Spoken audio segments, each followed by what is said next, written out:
Hello everyone, a very warm welcome to this week's episode of the Sky Sports F1 podcast. We've got Anthony Davidson from our team, and we've also got Christian Hewgill, who's host of not one, but two Formula One podcasts, The Fast and the Curious and F1 Explains. And both of you were out in Zandvoort, so hello, hope you're well, hope you've dried off. Ant, how was your weekend? A bit soggy, I imagine.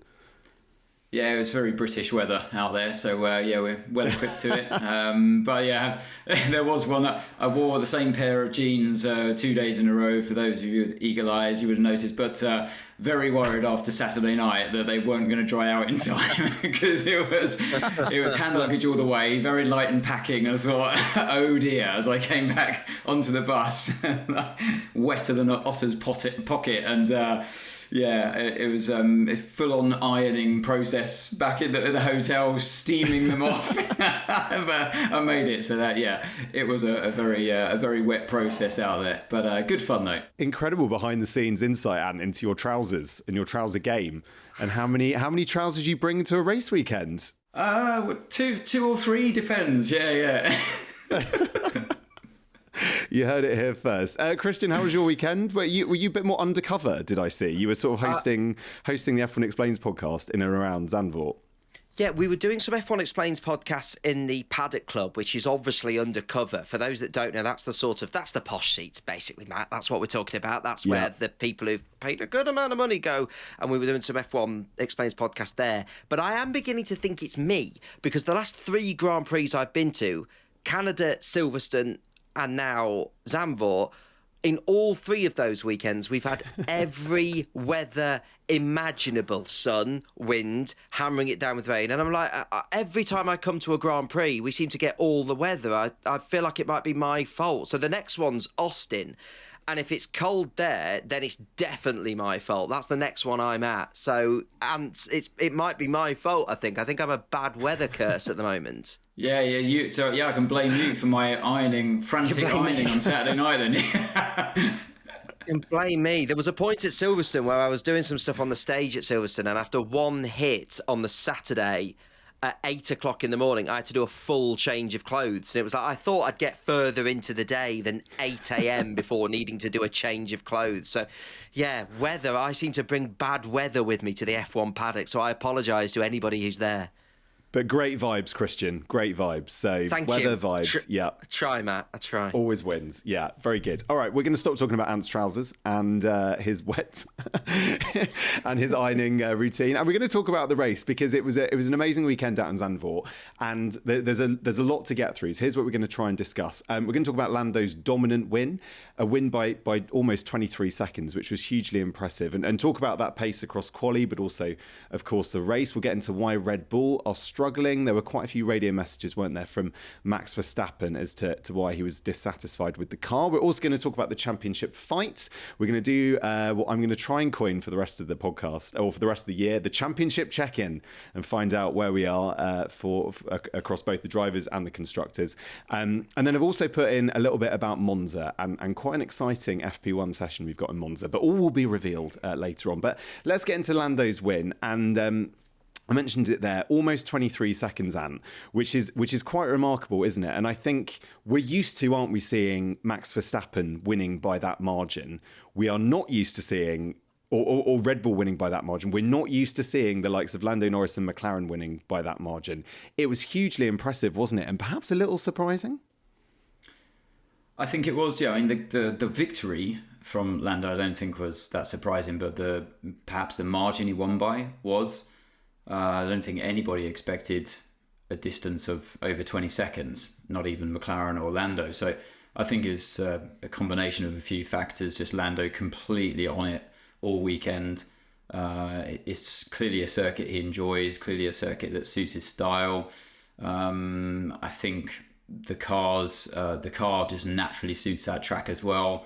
I think it's fair to say that I've been saying all year that it's probably the most benign car out there. You can take it anywhere, any condition, it performs really well. And then they bought an update package on top of it as well, which McLaren seem to ace pretty much every time. They can just put performance on the car, more load on the car, and without any ill side effects like you see most or some other teams struggling with. We often hear about other teams struggling with balance imperfections when they bring loads to the car, more downforce, I mean. So that was a key factor as well. Very difficult conditions. The car's clearly very well equipped to work in turbulence, because we had a hell of a lot of wind as well, really gusty conditions all week.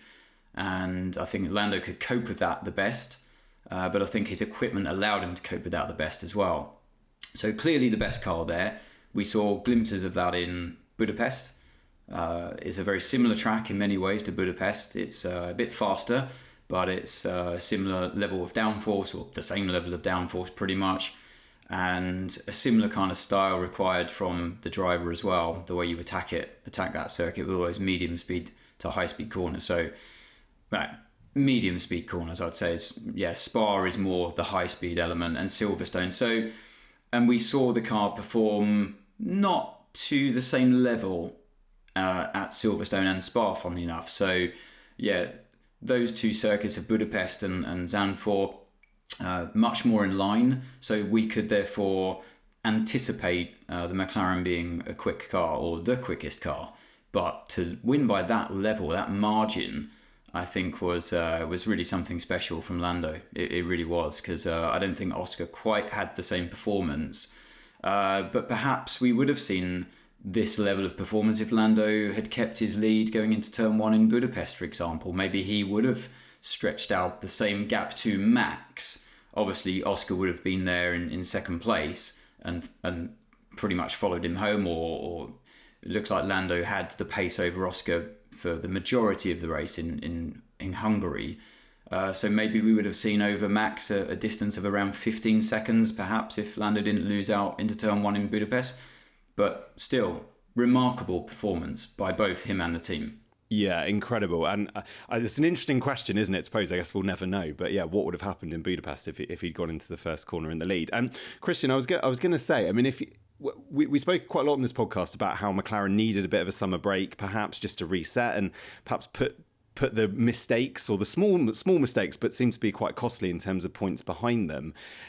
Now they've had the summer break. If Lando was to write on a little bit of paper at the start of the summer break, what do you want to do when you get back? I think winning by that margin would kind of be up there, wouldn't it? That was sort of the perfect performance for Lando. Yeah, Lando has been towing that line, hasn't he, between being a sort of, I say true champion. He's obviously not a true champion, but champions are going to be hard on themselves by going, I am looking to myself first and foremost. He hasn't been trying to be a bad workman who blames his tools. He said, I haven't been strong enough and I haven't converted enough of these performances. And I say he's been towing the line because I've heard some people say on occasion he's been too hard on himself. So wherever you think Lando sits on that line, I'd said before this race, I think given those disappointments, he needs to come back from the summer break. It almost couldn't be a more perfect place to go. You look at when you're in a title battle in the Premier League, if you were going to try and challenge Manchester City, you'd want to go and win at the Etihad. It's almost like Lando's opportunity to do that. So I'd said before the summer break, if Lando is going to find himself in a championship fight, he needs to go to Zandvoort. He needs to have a convincing weekend across the weekend, not make a mistake into the first corner or get off the line badly, and win the Grand Prix. Well, what did he do? He was quickest in free practice. Wait, hold on a minute. He was quickest in free practice 1, which I thought was a really, you can never take too much from free practice, but you're looking for that level of performance. A person who, like we've seen from Lewis and Max over the years, comes into the weekend and goes, I'm grabbing this weekend by the scruff of the neck. Comes into free practice 1, was quickest, was there or thereabouts in practice 2. Practice 3 was rain affected, sticks it on pole, won by a more comfortable margin than I think realistically he could have ever imagined. It was almost the perfect weekend. There was once again that bad start, which I'm sure Ant's got some thoughts on. But again, maybe in many ways, there's a positive to be had as well from there, because he kept his head. There was no panic. He showed he could come back from some adversity. So it was almost, I think, the perfect start to the second half, plus a couple of races of the season for Lando. bar that start, which he eventually recovered from. What will Lando have been doing to practice those starts? Because it has been an issue, hasn't it, across the season? So what will they have been working on at McLaren to try and get that better? And obviously, how are they going to reflect on what happened this weekend and improve it? Obviously, different teams take on the starts differently. And it's a combination of the drivers. I touched on this at the end of the race on the Skypad. I analysed some of the starts. Riding on board with Lando, it looked like he had his throttle position in the right place. The initial launch, so when you release the clutch pedal to the halfway or close to halfway position, looked like the initial getaway was okay. So it means that driver procedure was okay for those two factors. But then it seemed to go wrong once he shifted into second gear and you start to apply more throttle. And by that point, of course, you've fully released the clutch. So it's somewhere in that area. I think it keeps going wrong for McLaren / Lando. But in that particular race, he did get, I would say, if anything, a slightly better start than Piastri. So because of the mixed weather conditions that we had in Zandvoort, it put a lot of pressure on all of the teams to line up on the grid that one and only dry session that they had in FP2, to line up on the grid in the dry with the slick tyres on the exact grid they're going to be starting on Sunday afternoon, and puts a lot of pressure therefore on the teams, the start strategists as they call them, that are diving into the software, making sure that the clutch bite point is at the correct position when the driver's hand goes to their known position when they do that first release of the clutch, or the first stage of the clutch, I'd say, which has to be super precise each time, by the way, from the driver. You have to be very systematic in not just where you're placing the throttle, where you're placing the clutch as well in that first stage before the bleed out of the second stage. So that's the process the driver's going through. But they practice this all the time. They have rigs at the circuit where they sit in the bucket seat that they have, the same position. They have a static steering wheel with the clutch paddle. They have lights on the steering wheel, and you react to the lights, and you go through it again and again and again. It's muscle memory, basically. Yeah. Sorry, Ant, so that where is that? Is that in the hospitality? That's in the driver's room, is it? Or in there behind the seat? Where would that be? It can be in the race bays, the trucks. It can be in the hospitality driver room. I don't know. Different teams again will have different areas. It doesn't take up much room. It's almost like a static small simulator setup. There's no screen, but you do get feedback. It's all logged. The team will be logging the driver's reaction time, which is always around about 2.5 tenths. And that's why the initial getaway from all the drivers pretty much looks the same. It's what happens after that that's the important part. You're trying to put 1,000 horsepower through a contact patch on both wheels about the size of a normal house brick. That's the contact patch of the tyre. That's what they're trying to do. So it's a delicate process, especially when you haven't got much grip.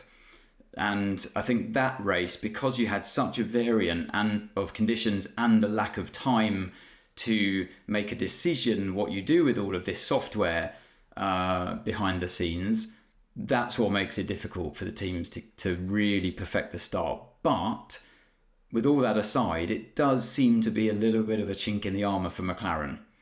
And if you're going to fight a team like Red Bull for the championship through to the end of the year, you're going to need to damn well make sure you perfect as many items as you can and get everything right. They've got great pit stops, they've got great speed, they've got great reliability, they've got two great drivers, loads of ticks of the boxes. The start is the thing that I think keeps raising an eyebrow or two, not just for us watching, but probably from the team as well. And if they can get that right, then you're going to solidify this amazing job that the team keep doing in qualifying by managing to out-qualify Max Verstappen in the Red Bull. It's an amazing achievement. You can't afford to keep throwing that achievement away.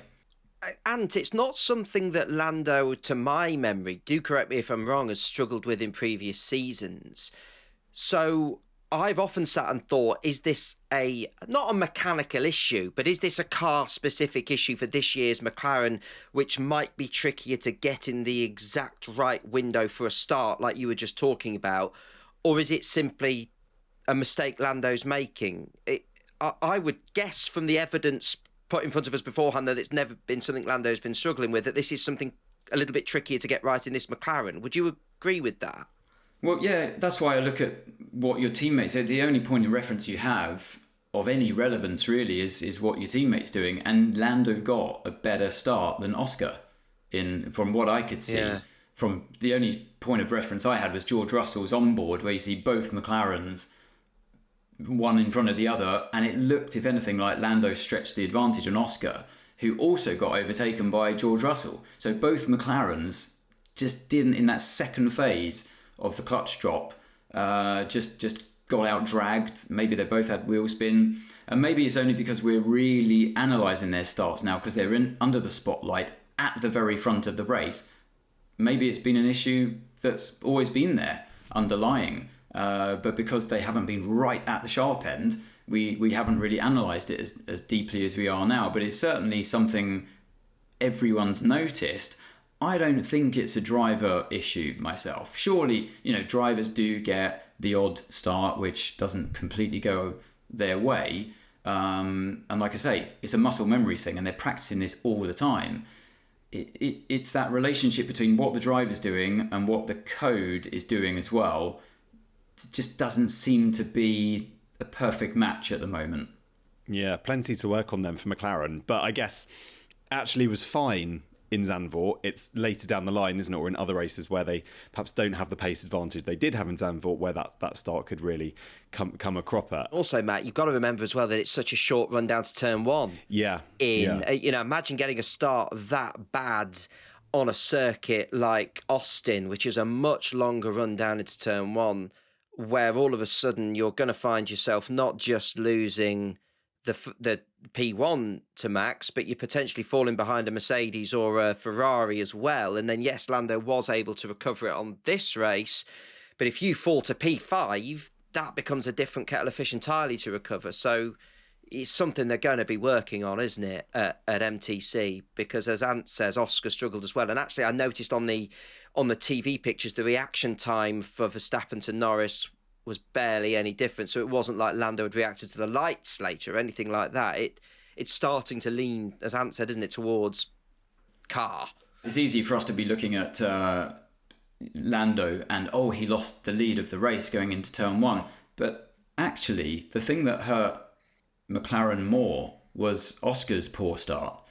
It's something I wanted to mention when I was analysing this on the SkyPad, but we were running short on time. So I want to get this fact in now that Oscar should have probably finished second in that race. The speed he had, the performance that McLaren had, Oscar losing out to George Russell in that first stint really hurt them.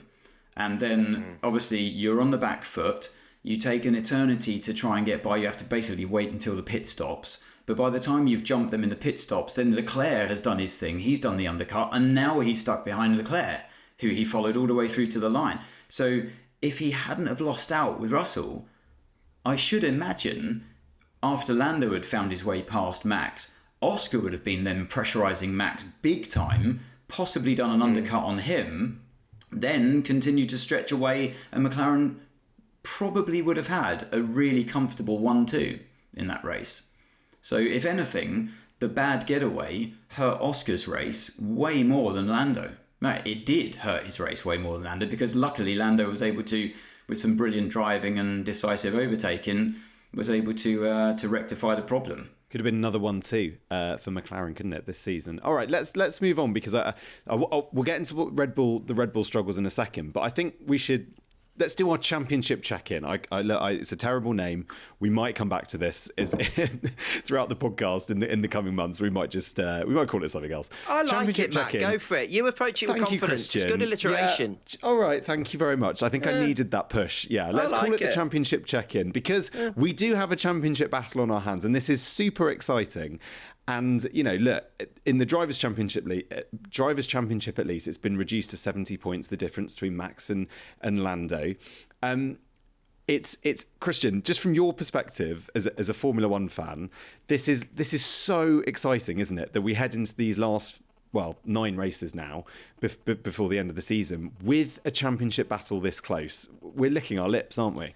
Yeah, because if you think about it, we've not had a proper one since 2021, have we? Because albeit Charles looked like he was going to challenge Max for the first half of the 2022 season, and that went away. So really, back half of 2022 and entirety of 2023, we've not had a battle. And even if I still think, even though there's plenty of people getting carried away, let's be honest, it's going to need near perfection from McLaren and from Lando Norris week in, week out if we're going to make a championship. No matter how big your winning margin is, 22 seconds, that will be to an extent circuit specific. You've got to go to another 9 Grand Prix and have perfection. And, all right, maybe if we see another 4 or 5 Lando wins like this, then we're thinking, oh, actually, maybe this could happen.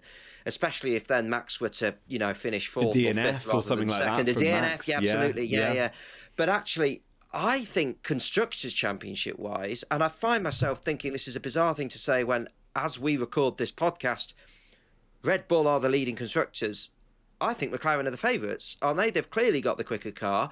And crucially to me, they've got 2 drivers who are more consistently in the upper echelons. I would be fancying Oscar Piastri as more likely to consistently get on the podium than Sergio Perez, despite the fact it was a better weekend for Checo this weekend, and we are going into circuits he's historically quite good at. But that lead is just being chipped away at and chipped away at and chipped away at. I'm not a betting man, but if you were to force me to put a couple of quid on who I think's going to win the Constructors' Championship, I'm putting McLaren as favourites, despite the fact they're not leading the championship as we speak. Yeah, Crofty actually said by Baku he thinks they might overtake. On the podcast last week, he said he thinks they might overtake by Baku. And when we look at the races coming up, and the one that sticks out to me is Singapore, right? Because if you think about last season and that Red Bull, that was the only track that Red Bull didn't win at. They won at every single other track apart from Singapore. And I just wonder, we are heading into a real crunch point in the season, aren't we? And if they're not in the top 2, top 3, top 4 in Singapore, and then it's starting to feel like a proper championship fight. It really is, yeah. I completely agree with that. McLaren, they have the best car at the moment. It's clear to see, and yes, it will ebb and flow on different circuits, and who knows, Ferrari might be the fastest car around Singapore and circuits like that, or Mexico. It's exciting because it's not just Red Bull running away with it again like they have done the last couple of seasons, and it's not just one team that are possibly able to challenge them once in a while. You can have Mercedes dominating a race, like we saw, or should have been in Silverstone, and how fast they were in Spa. And then it's easy to forget that just in one Grand Prix after we go to Zandvoort, oh yeah, Mercedes were nowhere, and that we can't expect them to be fast again through to the end of the year. So it's all about McLaren and Red Bull. No, they will be back. They will probably win another race or 2, or maybe more through to the end of the year. So it's so exciting. I haven't known a season in Formula 1 like this where it's so up and down in terms of the performance of different cars. The McLaren, yes, seems to be, like I say, the most benign. You can take it anywhere. It's always going to be there or thereabouts. But it wasn't the shiny car in Spa that it looked like in Budapest or Zandvoort. It was beaten by the Mercedes, and it probably would have been, or both of them would have been beaten by Max's Red Bull in Spa without the engine penalty. Max had supreme pace at the start of that race. So I think, yeah, I can't honestly say who. I can make predictions, but I can't guaranteed say who's going to be dominating each weekend from here on in on any given track. The thing I love about this season now is that it's so up in the air. It really just depends on whose car is performing at its best in the perfect window for that particular circuit, the way it suits its own aerodynamic characteristics, and other teams, as they continue to chip away and bring in more and more performance, you see these weaknesses appear every now and again as well in terms of car balance. But I think we'll get into that later on. But this is a great fight now between McLaren and Red Bull. Red Bull clearly aren't in the same position as they were last year. And like you say, Matt, we still have circuits like Singapore coming up where they found it difficult enough last year anyway with the dominant car. So, yeah. Wow, I can't imagine what this season, the rest of this season is going to bring.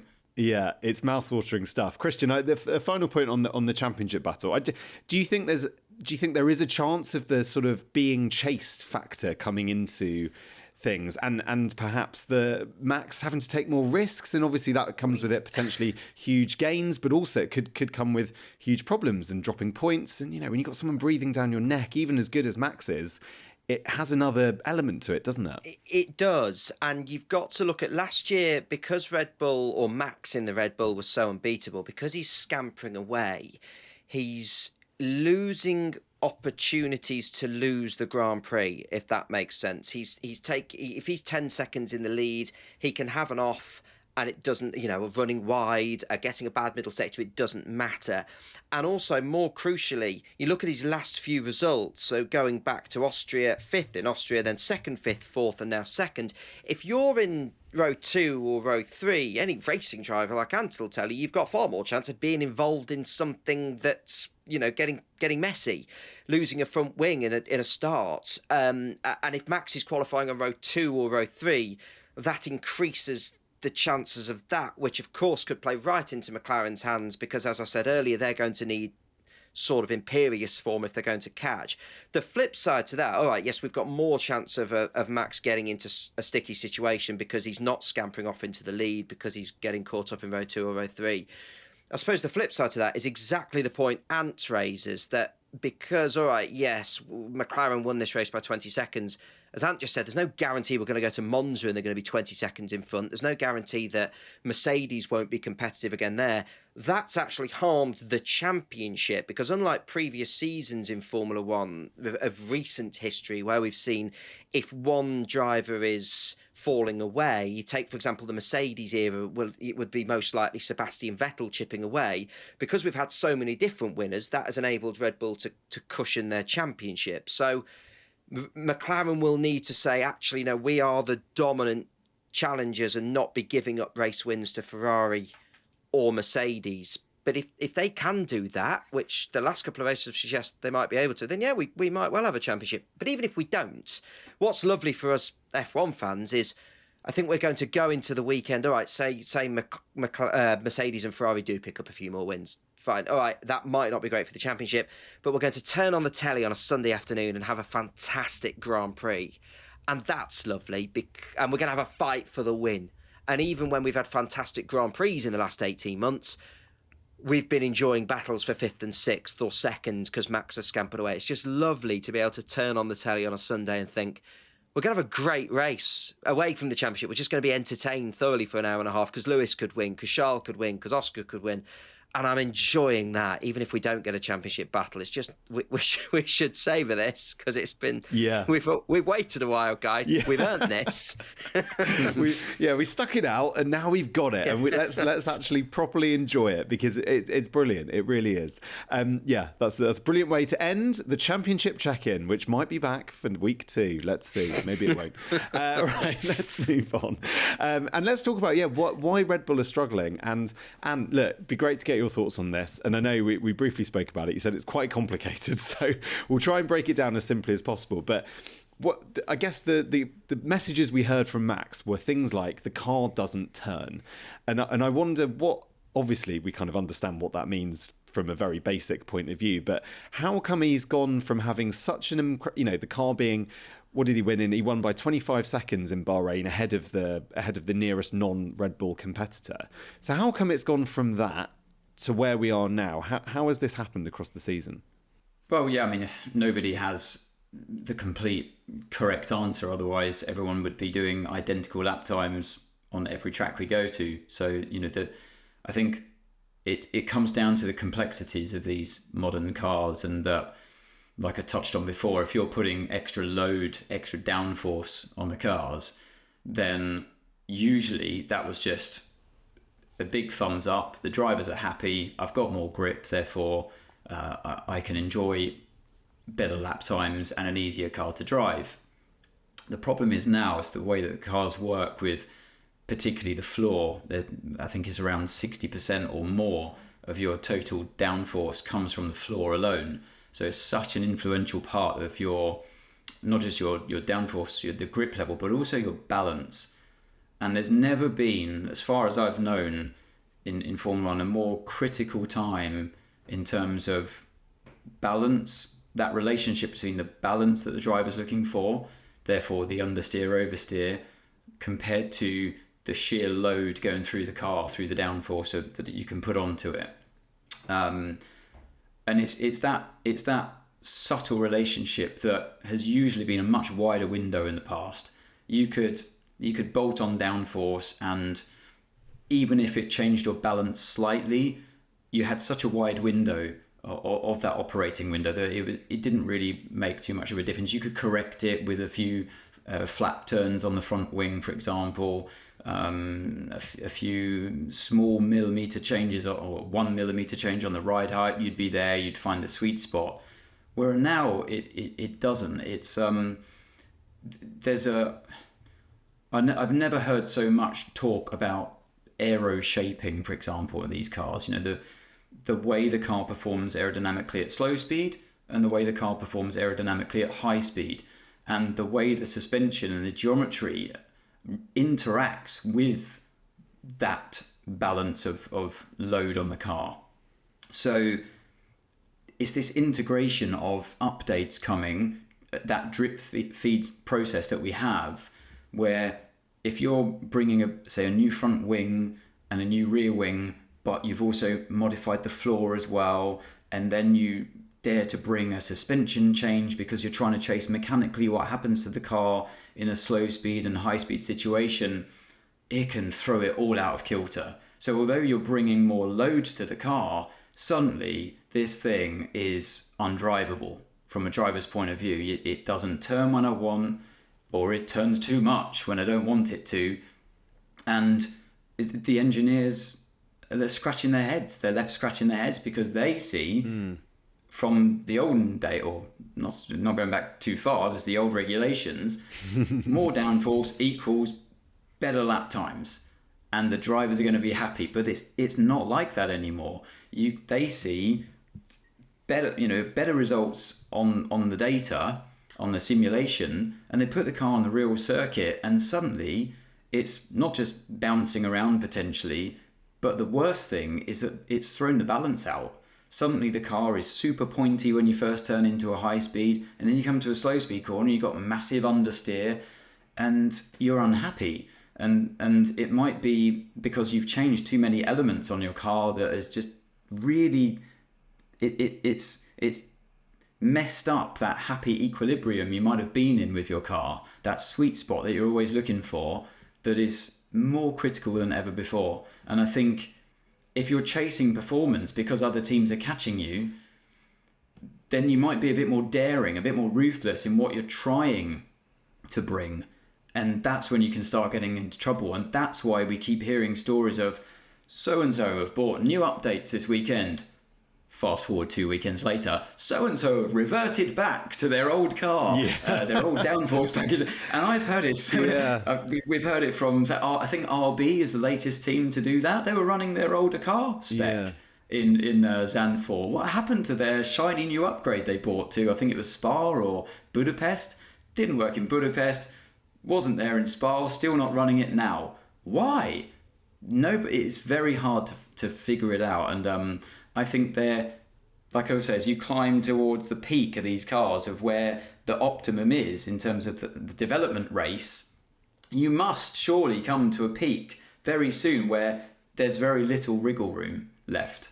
And I feel like we're getting to that point. We really are getting to that point. They're just chipping away. Even if you can come out of wind tunnel these days, finding 5 points of downforce, it's crack the champagne open. Yes, what a great day. Whereas in the early days, you were finding huge chunks, 20 points. Yeah, another normal day in the office in the wind tunnel there. But it's getting harder and harder to chip away. We've found half a point of downforce. Woohoo! That's what it's like today. It really is. It's a momentous occasion if you can find more performance. Goodness knows what it's going to be like next year. Yeah, well, when we're right at the end of the regulations and the law of diminishing returns, you can't push it any further. My goodness me, yeah, we're going to be celebrating point ones and yeah, all sorts. Just when they've all converged, and just as they've all converged, we've got a brilliant chapter. We're seeing Saubers and RBs winning races. Like, throw the balls up in the air, and we see, welcome to 2026. Change the rules again. That would be fantastic. That's your sell for 2026, at least. And then, Anne, just sort of final question on that is, with regards to how Max feels in the car, clearly, well, from my perspective, from the outside, not as a Formula One driver, it seems he needs to be happy in the car to get the most out of that car. And it seems like whenever he's not happy in the car, he's very vocal about it on the radio. He's very quick, isn't he, to not even complain. He just vocalizes it and in the hope that they can fix it or change things around. But I mean, when you're driving a Formula One car and it's not, I guess you're going at such great speeds, you're asking so much of that piece of machinery. When it's not turning into a corner correctly, exactly as you're expecting, that must have a compound effect on lap time, mustn't it? Because you're not confident in the car, you can't push it to the limit. Yeah, and many drivers would have been saying similar things during that race in particular, because it was so difficult to master with the blustery conditions. Even I'm sure if you had listened in on Lando's radio the entire race, he wouldn't have been 100%. Happy with the way the car was feeling. It was just the nature of that circuit and nature of that race in particular, because it's just we had wind gusts of up to 35-40 miles an hour, and as we know with these cars, they depend so much on the aerodynamics to work and to give a driver confidence that the same way an aeroplane blusters around and bumps around in turbulence, the same thing happens to an F1 car. So I think it's normal that a driver would be complaining on the radio. We just tune into it more because it's Max, he's getting beaten. I think the radio messages get played out more often, therefore. And even though Max knows there's nothing at this point the team can really do to help him, it's just him explaining to the team, I can't go any faster because it's not doing what I want, not doing what I anticipate. But you're getting into these realms now with Max and Red Bull because they're getting beaten, they're pushing the car harder, they have no comfort zone anymore. They have no, usually if you're the one with a 10-15 second lead, you can afford to drive at 9 tenths and not 10 tenths anymore, and therefore, you have a safer race. So, it's in a way more difficult to drive. It always is when you're in an underperforming car, whether that's right at the back of the grid or whether you're in second place. Yeah, fascinating stuff. Let's move on because we're straight back into another race this weekend. We're going to Monza, and I'm touting this as one of the most exciting FP1 sessions in recent times because of one driver in particular. Because Andrea Kimi Antonelli is going to be driving for Mercedes in FP1. He's hotly tipped, as it were, and those rumours seem to be growing, to be taking the vacant Lewis Hamilton seat.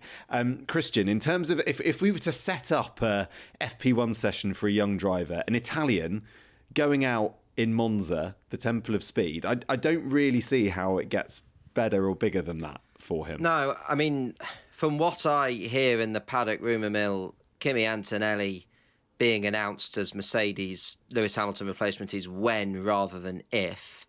I have absolutely no information as to when that announcement might take place.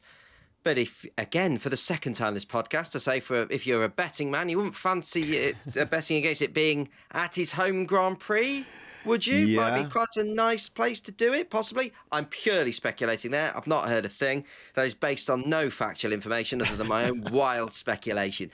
But no, so that's just something I'd look out for. And again, you talk of, I as a Formula One fan since I was knee high, always still find myself pinching myself when I'm in the paddock and you hear the, chatter and the gossip and you talk to people. And what strikes me is that no one's sort of turning around saying, well, he's not ready. I just hear from anyone I speak to at Mercedes or anyone in the paddock say, yeah, he's got it.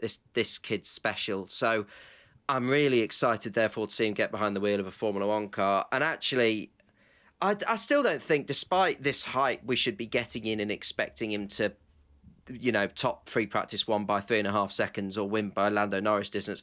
I always think with a driver making their debut in FP1 for a team, you sort of want to go unnoticed, don't you? You want to complete the practice runs. The team want to get the information out of the car that they'd normally be getting from the person in the car. You don't want to stick it in the wall. You don't want to be constantly going off. You want to be there or thereabouts where you'd expect a Mercedes to be. So I expect, as much as it will be, as you say, Matt, a very hyped up session, I suspect Kimi would be very happy if it ends up falling slightly under the radar and he can say, professional job, well done. That'll do me nicely.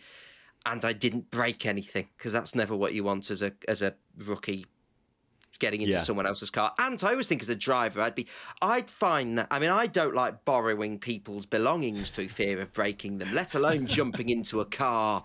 I'd just be terrified of breaking it, because I'm a very clumsy person. I'm also not a racing driver, but I'm imagining that must be a thing of, I imagine you go and break the car and then you see the driver in the car. It's like, I really am sorry. It's like, it's fine, don't worry. So yeah, I'm imagining don't break it will be high up on his list of priorities, Hans. I'm intrigued to see how he gets on. I really am, because he's a confident young chap. I think he's clearly got the speed. He's clearly got self-confidence, and he's going to bring that energy on that Friday in Monza. I can't wait to see that. He has had some private tests, of course, with Mercedes, Austria and Silverstone, so he's impressed the team both times. I think he ran George Russell very close, albeit on different days at Silverstone, and I think George is aware. He's seen pretty much firsthand the speed that Kimi Antonelli can bring in a Formula One car. I bet he is.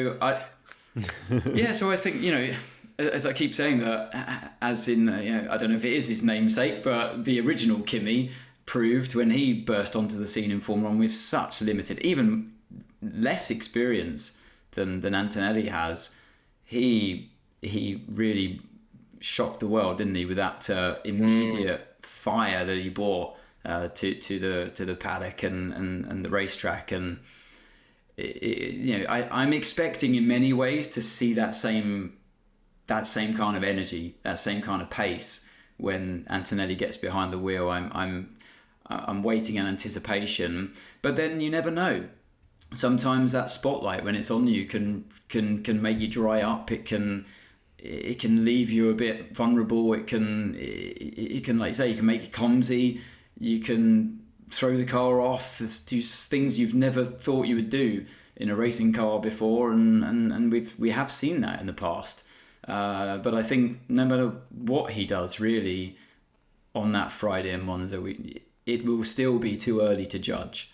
As we saw with Nick de Vries, for example, when he jumped in the Williams and scored points there that day, it still didn't materialise for him and his quest, his journey in Formula One, what came after that. So I look at it, the jury is still out, and it will still be out after whatever happens in Monza, for good or bad. It will still be out before we see him turn up for a full season, and then we can start to analyse it properly.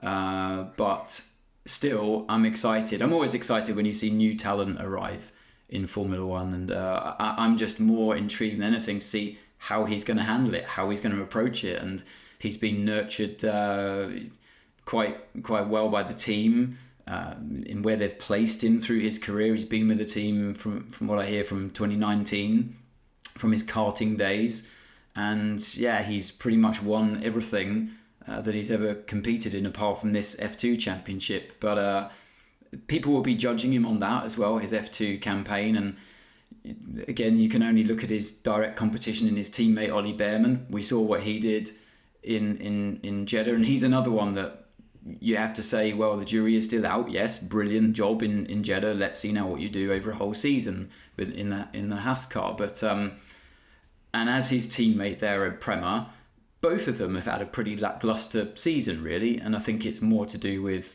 unfortunately, the team taking on a new car like everyone else had to, and it not performing the way they would have liked, the way anyone would have liked, and leaves you with pretty average results. So I think for people judging Antonelli's F2 season, well, you definitely have to take it with a pinch of salt, because it's been a brand new car for all of the teams, and like we've talked about with the F1 scene, these brand new generation of cars, look how long it's taken some amazing teams to get to grips with them. It's been the same journey for the F2 teams as well. The way that Max Verstappen burst onto the scene, you know, being so young and being part of the Red Bull Junior program and being placed into Formula One, do you think there are similarities being made? Do you think Toto's trying to look for the next Max Verstappen in that sense? Do you think that's sort of a fair comment?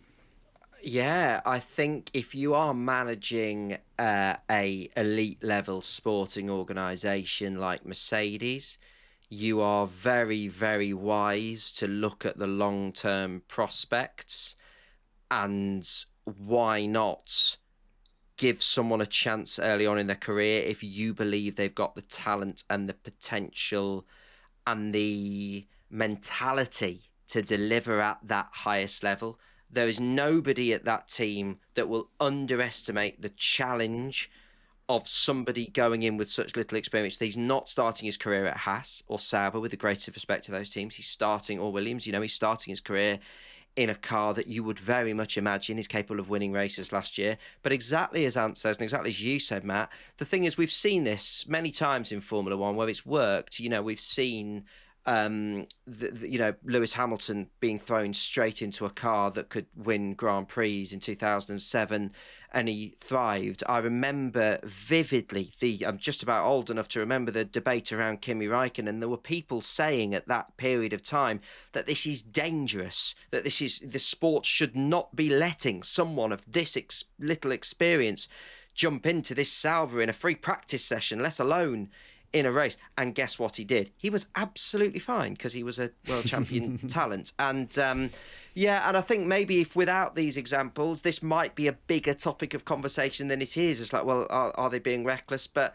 they're not daft, these people. They're not going to throw someone in of such little experience if they don't doubt it. And if they did think that he needed more experience, you'd be hearing a lot more whispers than we are of, say, I don't know, Williams are going to do what we have seen in the past with young drivers, and Mercedes are going to do what we have seen in the past with young drivers, as say, lend him out to a team we have good relations with, like Williams. But that's not being talked about, and the reason that's not being talked about is because they clearly don't believe he needs it. So I agree with what Ant said. It's something as Formula One fans we were starved of going into this year, is new talent, and I'm really excited to see how Behrman, Jack Doohan, Kimi Antonelli get on in F1 next year.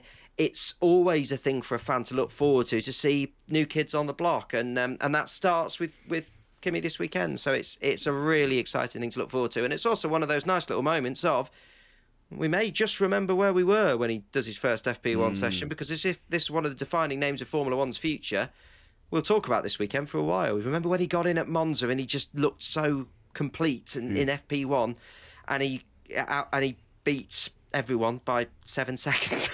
I mean, obviously it'll be a lot, but yeah, I'm really looking forward to it. It'll be great. Yeah, good, strong Italian name, isn't it? Antonelli as well. So I feel like, the Tifosi are going to be up on their feet. Well, roaring. are they?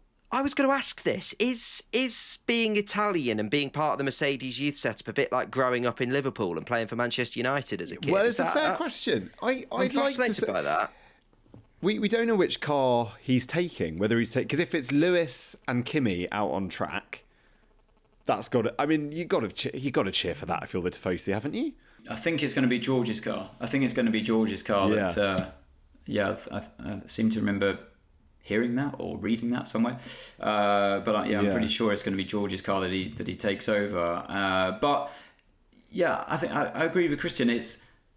I think if you're a Tifosi and you're there dressed in red, it's the red cars that you cheer for. I think it's not irrelevant who drives them, but basically you become loved by them if you drive the red car. That's my opinion. That's from what I've seen over the decades that I've been going to Monza and Imola. It's if you're in that red car, if you just happen to be in that red car, you could be Nigel Mansell, Alain Prost, Kimi Räikkönen, Felipe Massa, Michael Schumacher. We love you because you're in the red car, not just because you're Italian. Yeah. Just had a horrible thought. If you're Toto Wolff, you back Kimi Antonelli all your youth career, you put him in the Mercedes seat, and then he does well, and then in 4 years' time he goes, I just can't resist the romance and the allure of driving for Ferrari. And Toto goes, hang on a minute, I've had this before. I'm getting a bit sick of this now. All of a sudden becomes a feeder team to Ferrari. I think you'll find at that point if Antonelli does start performing in the Mercedes, I think you'll find that his contract won't just be watertight, it'll be helium tight. We're locking him away in this box, and Fred Vasseur is allowed nowhere near. Yes, Fred. Lock Fred Vasseur away. You're not going to touch him. You're not going to touch him. Look, well, you're going to get the chance to see him in FP1 out in Monza. So let's give you your timings for this weekend. We've got F1, obviously. We've also got F2 and F3. So midday is your time for when we're on air on Friday for FP1. Then FP2 session starts at 4 o'clock. Saturday, FP3 on air for 11:15 before a session start of 11:30. We're then going to build up to qualifying at 2:15 before the session starts at 3. And then same time on Sunday as this weekend, on air at 12:30 for a lights out at 2 o'clock. I can't wait for FP1. As you know, it's not all. Well, we do try to say that as much as we can in Formula One, but this is going to be a really exciting FP1. So look forward to it. Christian, and thank you very much. Absolutely, thank you. Enjoyed your company. Thank you. We will be back as always next Tuesday. We've got Nico Rosberg joining us on the podcast. Then, hope you can join us for that. Until then, bye for now.